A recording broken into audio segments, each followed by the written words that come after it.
The hardest thing I ever did was nothing. Not leaving. Not fighting. Nothing. Keeping my hands moving, my face arranged, my light pouring out while the man I'd given 3 centuries to walked past me like I was furniture he'd stopped seeing. The worst part isn't what he took. It's what I kept giving long after I understood what he was doing with it. Feeding an empire on warmth he never once stopped to replenish, because he had decided, without ever saying so, that mine had no bottom. He was wrong. I just took too long to prove it. If you've ever kept working after the caring ran out, if you've ever held yourself together in a room full of people who look straight through you, stay. You're exactly where you're supposed to be. And if stories like this one find something true in you, subscribe. We'll still be here. The east wing smells like cold stone and old beeswax. It has smelled this way for as long as I have lived here, and I have lived here long enough that the smell no longer registers as comfort or warning. It registers as fact, the way a scar registers. Not painful, simply present, simply mine. I was at the loom before the city outside remembered to wake up. Columbus moves differently in winter. From the tall windows of the upper floor, the floors that do not appear on any city record, the floors the neighbors on Broad Street have never thought to question, I can see the scioto sitting gray, and still below, the kind of stillness that comes before snow decides to fall. The city's noise doesn't reach up here. Old buildings swallow sound. This one has been swallowing sound for 140 years, and it has learned to do it without effort. I like the hours before dawn. I have always liked them. I told myself for the first 2 centuries that it was because the light was better for the work, softer, more honest, less likely to flatter what needed to be seen clearly. That was true. It was not the whole truth. The whole truth was simpler and less flattering to me. Before dawn, he is not yet moving through the palace. Before dawn, I do not have to be ready for the particular quality of his not looking. The loom is cedar and iron, older than this building, older than this city. The threads I work with are not thread, not exactly. They are pulled from feeling the way silk is pulled from a cocoon, slowly, under precise tension, from something that had to be alive to produce them. My feeling, always mine. That is the arrangement. That has always been the arrangement. I wove a silver echo into completion just before the window went from black to gray. It hung in the air beside the loom for a moment before settling. A small, oval shape, the size of a closed fist, glowing with the pale and functional light of something technically competent. 3 weeks of work. Every morning before dawn. Every hour I could steal from the administrative obligations that accumulated in the lower floors. 3 weeks of pulling feeling through thread, and what I had produced was correct, accurate. The kind of object that would hold its light for a decade without fading, would do precisely what a silver echo was required to do, would satisfy every standard Matthias Cage had established across 3 centuries of palace management. Pale. I knew it was pale. I had known it before it was finished. There is no deceiving yourself about the quality of your own light. You can feel it as it leaves you, feel whether it is given freely or evacuated. This one had been evacuated. Competently. Without waste. I set it on the shelf with the others, and did not let myself look at it for too long. The footsteps in the corridor were his. I have known his footsteps since before I had words for most of what I know now, and my body registered them before my mind did. A slight adjustment in my posture, a small, unnecessary straightening of threads that did not need straightening. I noticed myself doing it. I did not stop. He passed the doorway without pausing. Not cruelty. I want to be precise about this because I have spent considerable time being precise about it. It was not cruelty. Cruelty requires the other person to register that you are there. What Matthias practiced was something with no clean name, a long refined indifference, the kind that develops not from contempt but from assumption. He assumed I would be here. He assumed the loom would be moving. He assumed the echoes would continue appearing on the shelf the way cold water continues coming from a tap, reliably, without requiring anyone to consider the source. He passed the doorway. I turned to watch him go. I told myself I was checking the light in the corridor, assessing whether any of the hanging echoes near the main staircase needed replacing. I was not doing that. I was watching the set of his shoulders, the particular way he moved through a space he considered entirely his, and I was doing the thing I had promised myself, that morning and the morning before, and the 40 mornings before that, I would stop doing, looking for something that was no longer there to find. He did not look back. The corridor went quiet. The city below the windows went on being gray and still. I turned back to the loom. On the shelf beside the completed echo, set slightly apart from the others, I had placed it there 2 nights ago without fully deciding to, was a small piece of silver casing. Raw. Unworked. The start of something I had not named yet, because naming it would require me to understand what I was doing, and I was not ready to understand what I was doing. My hands moved toward it before I had given them instruction. I pulled them back, set them flat against the loom's crossbeam. The cedar was cold under my palms and solid, and it had been cold and solid for longer than this city had existed, which was either comforting or unbearable, depending on the morning. I left the silver casing where it was. I went back to the threads. The loom moved. The light outside the windows stayed gray. Below, the Scioto sat still as something that has learned not to expect anything from the sky, patient and very quiet, and still entirely itself. The silver casing stayed on the shelf for 4 days. I walked past it each morning without touching it. Made note of it the way you make note of a door you have decided not to open, carefully, from a distance, with the particular discipline of someone who knows her own weaknesses well enough to manage them in advance. On the 5th day, I moved it to the work table. I told myself I was clearing the shelf. I've been telling myself things like that for 300 years. I have gotten very good at it. Good enough that the lie and the truth sit side by side in my chest without creating obvious friction, which is either a form of wisdom or a form of damage, and I have lived long enough to understand that the difference between those two things is mostly a matter of which one you need it to be on a given morning. 3 centuries ago, I came to this palace in late November. The memory lives in my hands more than anywhere else, the cold of the carriage door, the specific resistance of the iron handle, the way the air in Columbus that winter had a smell like wood smoke and river water, and something mineral underneath that I would later learn was the stone of the building itself. The palace's bones were already old then. The city was young, and the palace was already old, and Matthias Cage stood at the top of the entrance steps with a lamp in his hand, watching me cross the courtyard, and he was watching. Fully. The way people watch something they have been waiting for, without knowing they were waiting. I remembered that for a long time. Longer than was useful. Long past the point where it was anything other than a thing I carried because I hadn't yet decided what to do with it.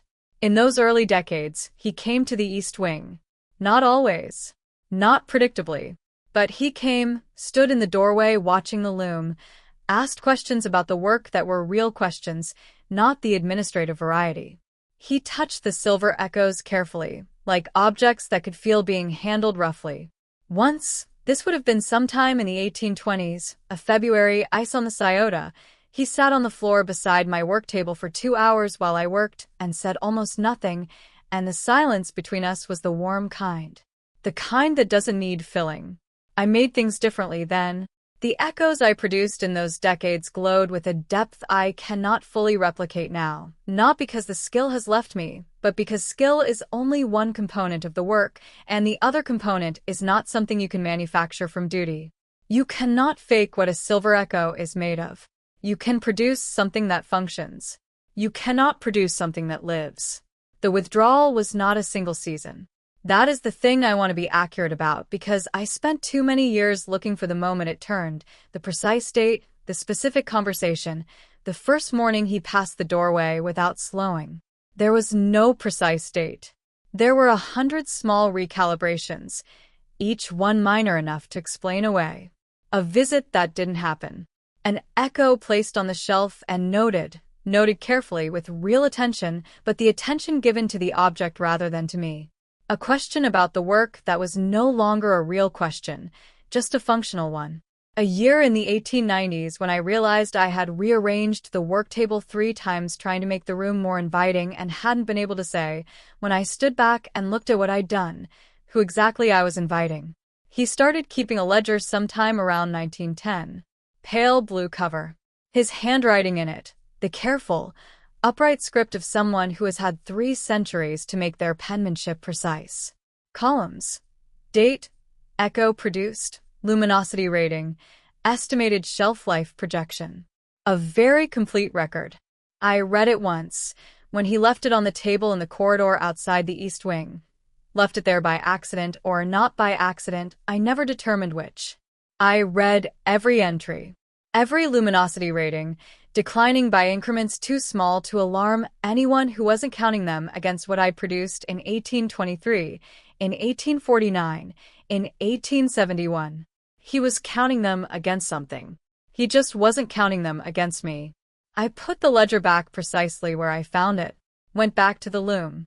My hands moved for the rest of that day with the automatic efficiency of someone performing a function, and I did not cry and I did not stop working, and I would like to be honest now, here finally, about what those 2 facts cost me. Not tears. I had those.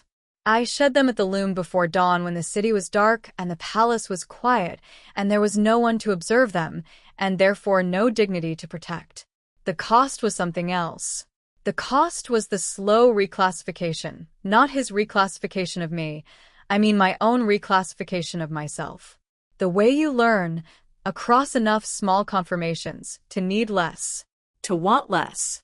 To set the wanting down quietly in a corner and walk away from it because wanting costs you something you have limited reserves of, and the wanting has not been met in long enough that you have begun to feel foolish for having it. I became very good at my work. Technically. Precisely. The way a musician becomes technically perfect after grief takes the improvisation out of them, clean, correct, and missing the thing that made people hold their breath. The silver casing sat on the work table. I stood looking at it for a long time that 5th morning.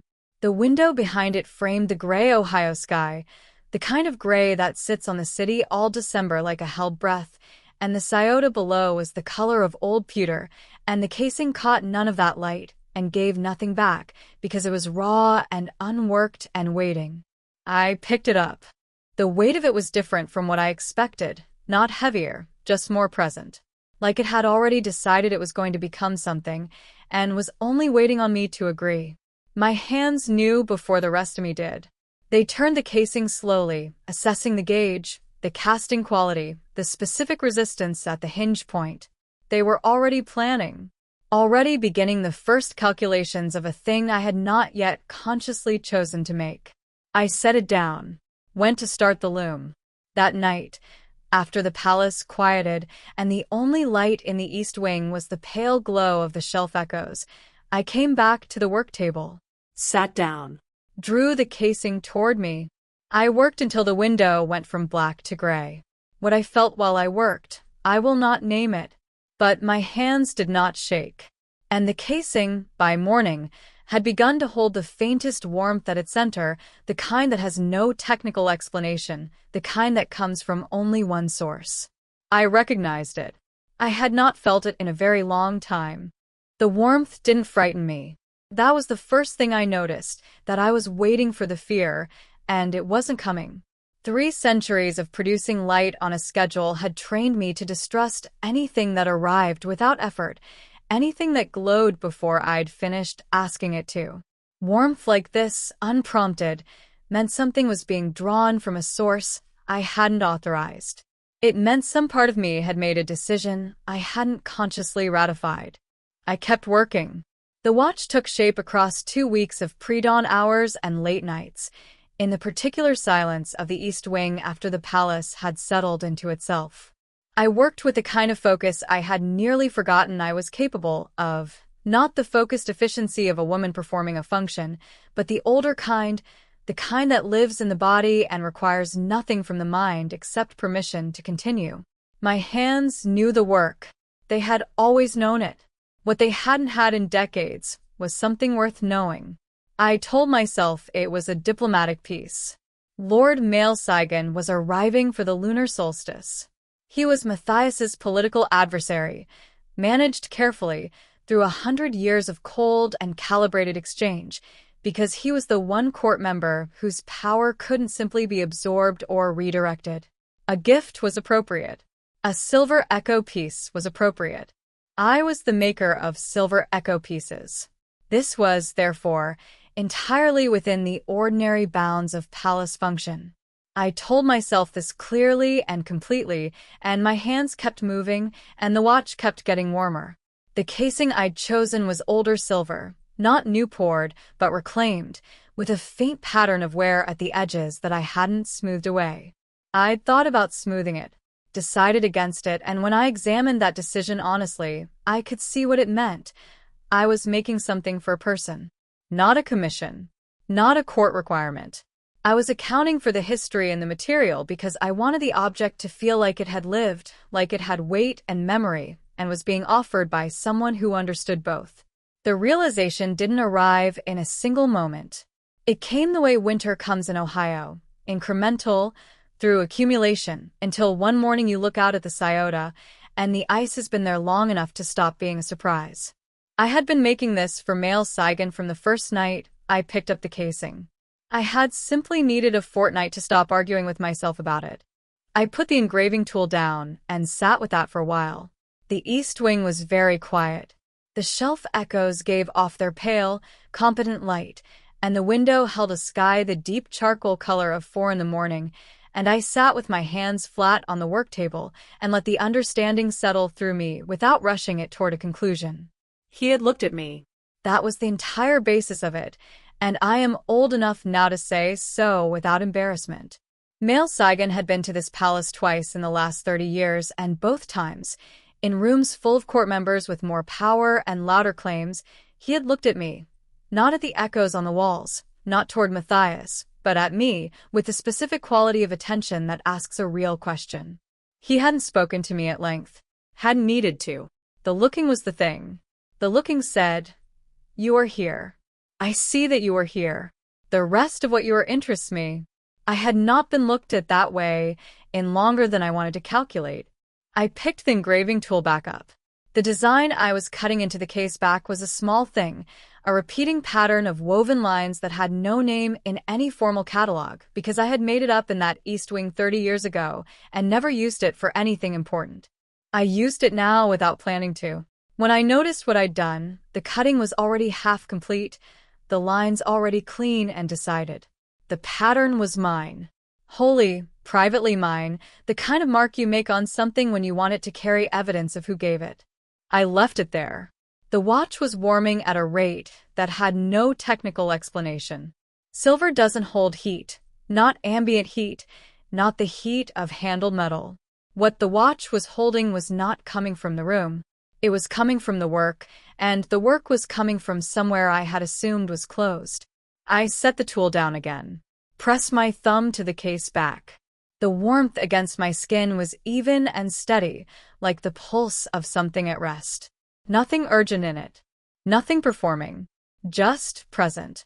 The way things are present when they have no reason to perform for anyone.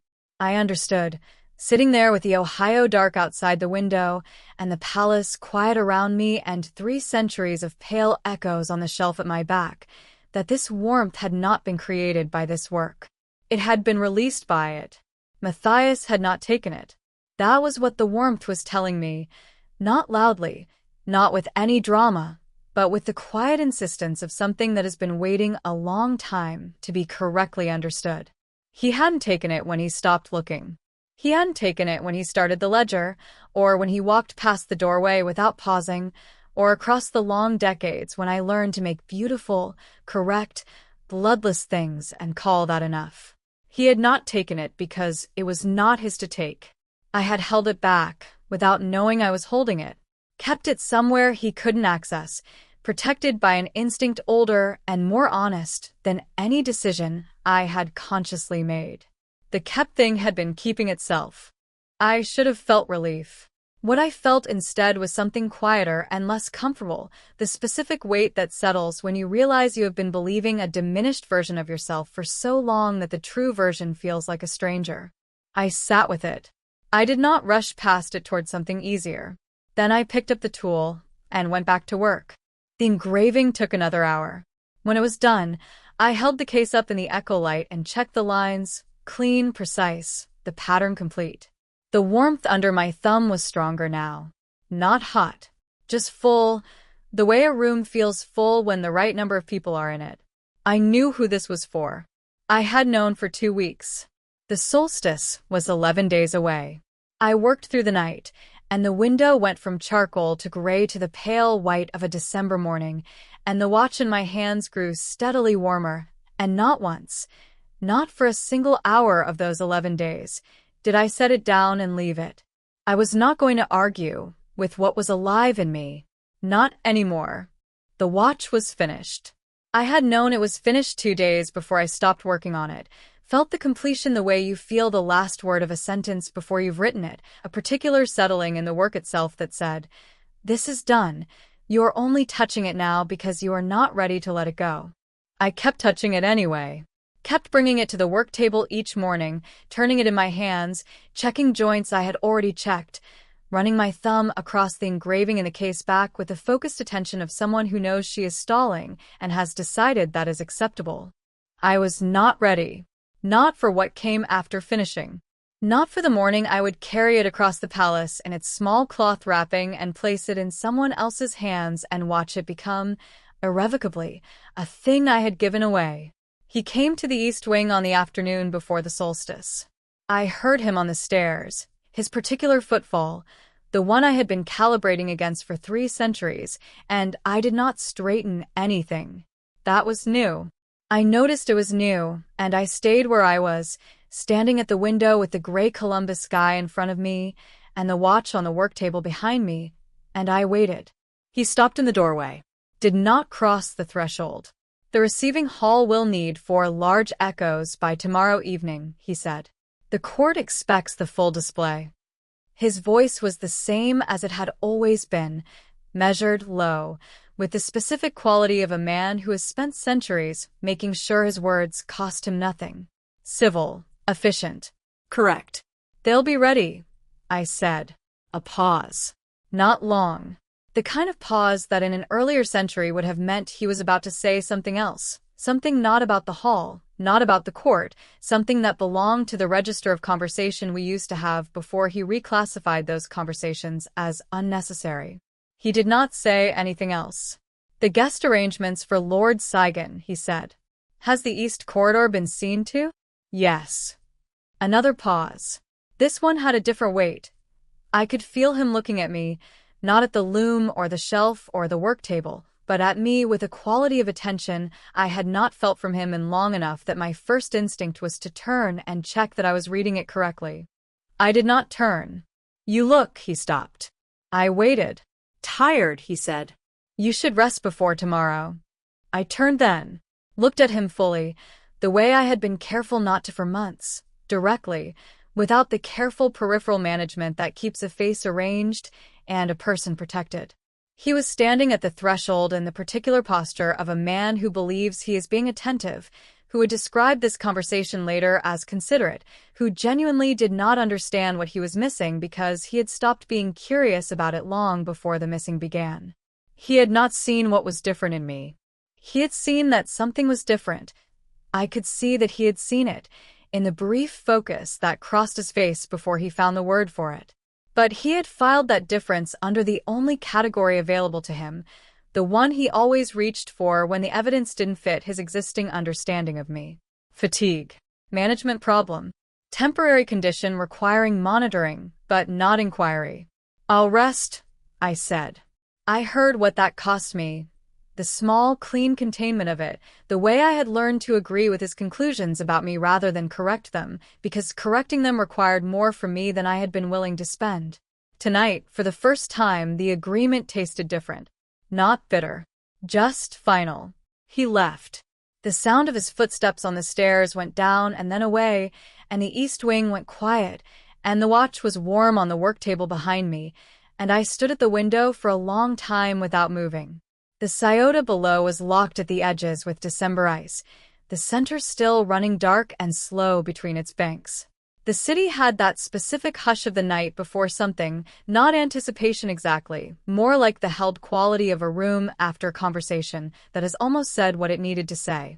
I did not feel what I had expected to feel. I had expected the usual residue of those interactions, the low-grade ache of being correctly seen and incorrectly understood, the dull discipline of managing myself back to functional. That had been the pattern for decades. What I felt standing at the window was not that. What I felt was the simple, almost weightless awareness that tomorrow would be different, and that I had made it that way, and that there was nothing left to deliberate. The deciding was done. I hadn't noticed when it finished. I stood there until the city lights came on below, one by one, the way they do in early winter when the dark arrives without warning, and then I went to the work table and picked up the watch. In the dark, I hadn't lit the lamps, and the shelf echoes gave only their pale, functional glow. The watch was its own source. Not bright, not performing. A deep, quiet pulse of warmth that traveled up through my palm and settled somewhere in the center of my chest, not urgently but steadily. The way a held hand feels different from a touched one. It knew what it was. It had known from the first night I'd worked on it, long before I was willing to admit the same. I pressed it between both palms and stood in the half-dark. 300 years in this building. 300 years of light given out and catalogued and shelved. 300 years of walking through these corridors carrying warmth that was assessed for output and never once, not once, in all that time, asked after for its own sake. How are you keeping it? Where does it come from? Is it finite or does it renew itself? And if it renews, what does it need to do that? He had never asked. I had never stopped producing, and so he had never needed to ask, and that arrangement had been so stable for so long that neither of us had ever been required to examine what it was costing. Tomorrow, he would understand what it had been costing. Not because I planned to tell him, because the evidence would be standing in the middle of his great hall, glowing in a way his ledger had no column for, in the hands of someone who had thought to ask. I set the watch on the pillow beside me that night. Its pulse against my palm was even and unhurried. 2 beats. A rest. 2 beats again. I lay in the dark and listened to it the way you listen to rain when you are already inside and the storm can't reach you anymore, with something close to gratitude, and something close to grief, and the particular calm of a woman who has made her choice and is no longer afraid of what comes after. I dressed without a mirror.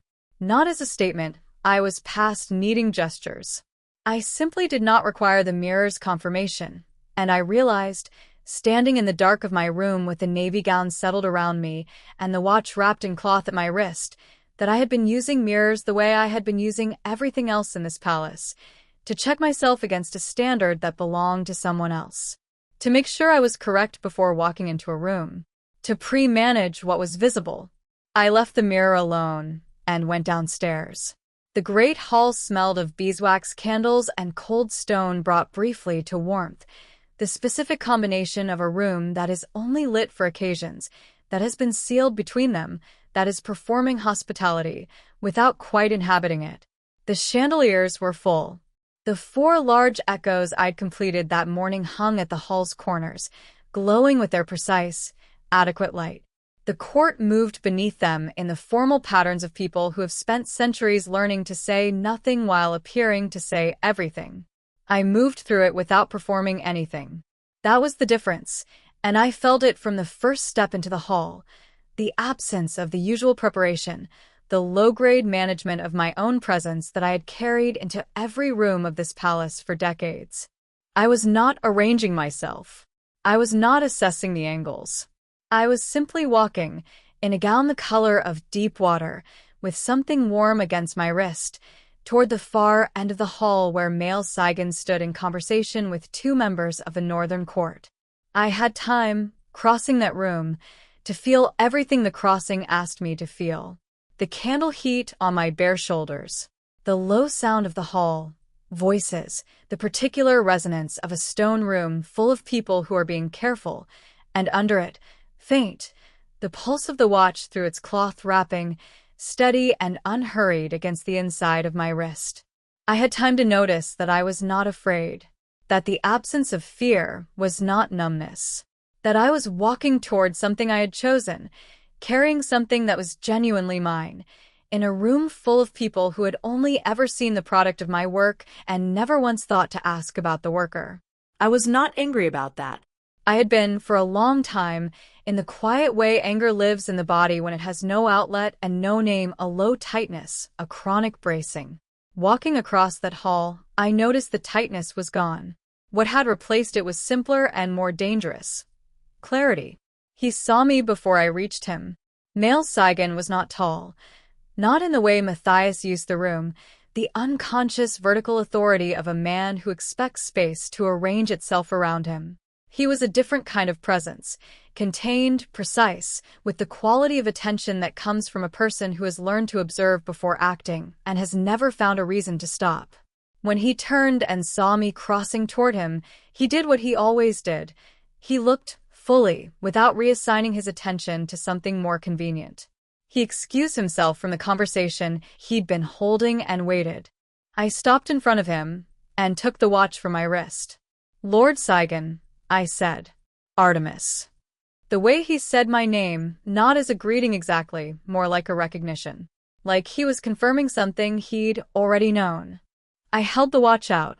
He took it from me with both hands, carefully, in the way of a person who understands that some things are offered and not simply handed over. He turned it once, feeling the weight, then looked at the case back, at the engraving, the private pattern that had no catalog name, the mark I had put there because I wanted the object to carry evidence of who made it and why. He was quiet for a moment. "This is yours," he said. He did not mean the ownership. He meant the making, the whole of it, the source of it. "It was," I said. "Now it's yours."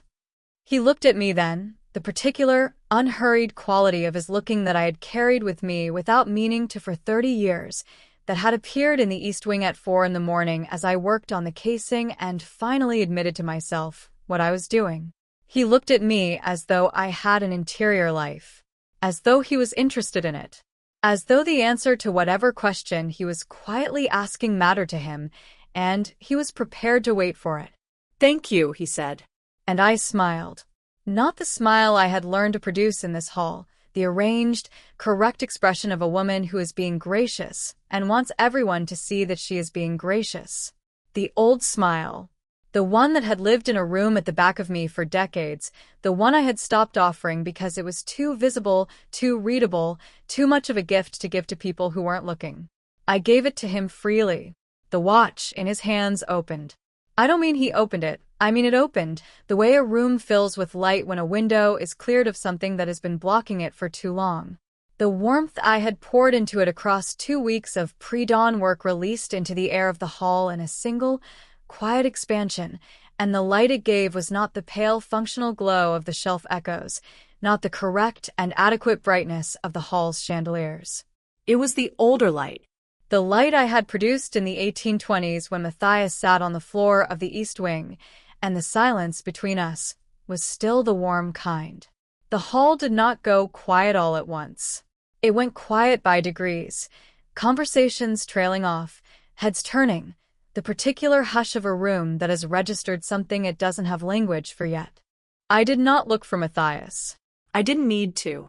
I felt the moment he saw it, felt it the way you feel a change in air pressure, a shift in the quality of the room's attention, something reorienting toward a point behind me and to the left where Matthias Cage stood in his white coat with his careful composure and his ledger-trained understanding of what I was and what I produced. I stayed where I was. I kept my eyes on male Saigon's face. He was still holding the watch. Still looking at me. The warmth between us, the light from the watch, the open quality of his attention, was not a negotiation. It was not a transaction. It simply was the way things are when they don't need to justify themselves. I heard the sound of the room change around me. Then I heard, across that hall, through the low voice and candlelight and the pulsing warmth of the open watch, a silence with a specific shape to it. I had lived in this palace long enough to know all its silences. I had never heard that one before. It was the sound of Matthias Cage, understanding what he had lost. I did not turn around. I left the hall without looking back. Not as a performance. There was no one I was leaving the gesture for. The court had its silence, Male Saigon had his watch, and Matthias had whatever the next minutes were going to make of him. I walked out because I was finished, and I was finished in a way that had nothing to do with the evening's formalities and everything to do with the 300 years that had brought me to that hall in a navy gown carrying something warm and real, and the knowledge that I had delivered it to the right hands. The east wing was cold. I hadn't lit the lamps. The only light came from the oldest echo still hanging near the loom, a piece I had made sometime in the 1880s, pale and self-sufficient, the color of winter sky just before it commits to gray. It had been giving its quiet light for 140 years without requiring anything from anyone, and I had always found that either comforting or unbearable, and tonight it felt like the truest thing in the room. I stood at the window. The Scioto below was fully dark, the ice at its edges invisible now, the center current the only movement, black and patient and entirely itself, running between its banks regardless of what the city above it decided to do with the night. I watched it for a while. My hands were still. My chest was a place where something large had recently been set down, and the setting down had not hurt, but I was still getting accustomed to the new weight distribution, to what it felt like to stand upright without carrying it. I heard him on the stairs. His footsteps, the ones I had known for 3 centuries, the ones my body registered before my mind did, but different. Not slower, exactly. Unguarded. The particular sound of a man who has stopped managing how he moves through a space because he no longer has the composure to spare for it. He came through the doorway. He did not stand at the threshold the way he had yesterday, the civil, contained posture of a king making a functional inquiry. He crossed the room, all the way across it, past the loom, past the shelf with its pale functional echoes, and he stopped in front of me, and he knelt. Not slowly, not with ceremony. He went down the way something goes down when the structure holding it up is finally, after a very long time, given way, not dramatically, not with a sound, just a sudden redistribution of weight that ends on the floor. His white coat, his careful hands, open at his sides. His face, and I will not pretend I was prepared for his face. 3 centuries of composure, and what was underneath, it was not what I had expected. Not guilt, though that was there. Not the performance of remorse a powerful man produces when he has been publicly diminished.